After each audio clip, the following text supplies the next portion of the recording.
Hi, I'm Brad Hamblen. I am a mortgage professional. I've been at this now for 19 years. Today you're watching the right video if you want to learn a little bit more about inflation and what's that's going to have an impact on buying a house, and also what it's going to have an impact for going on in the future. So you've probably been seeing in the headlines a lot about how inflation is going up and how inflation is having an impact on the economy. So you're seeing this happen right now. And a lot of the places and a lot of the people that are very wealthy know that when you're in a time frame where there's inflation, you need to have your money in hard assets.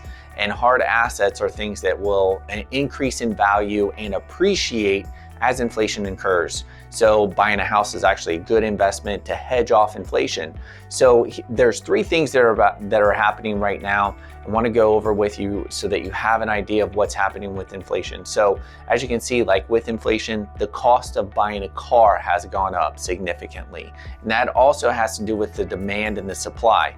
So there's a big demand to buy cars and there's a limited supply because of the chip shortages, and also the fact that there aren't as many cars available to buy as there once were because of the pandemic.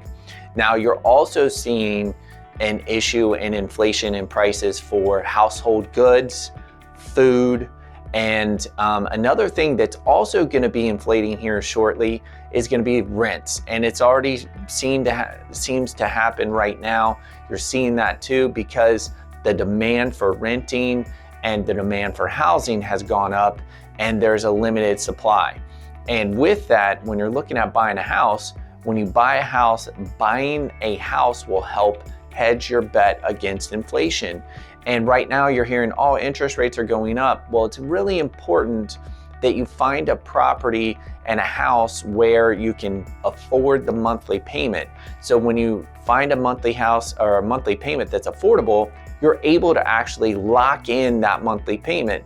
Now, if you're a renter and you're continuing to rent, the person that controls the rent is the landlord, and the landlord has the ability to increase the rent as they deem necessary as inflation occurs. That's why people that are landlords don't really care about inflation, because their payment is set.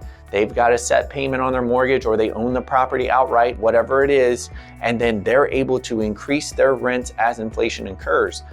So to a landlord, it's not a big deal to have inflation. It's actually a good thing for them because they're going to end up being able to charge more in rents because the value of the dollar is going down, and also the economy and the value of what they have is going up because they're able to charge more for the rent because the supply is there.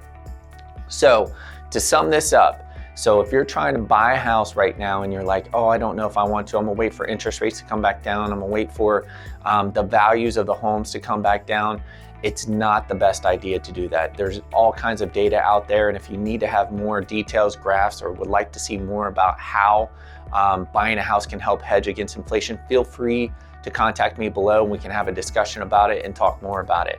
So email me below or give me a call. Look forward to hearing from you. See ya.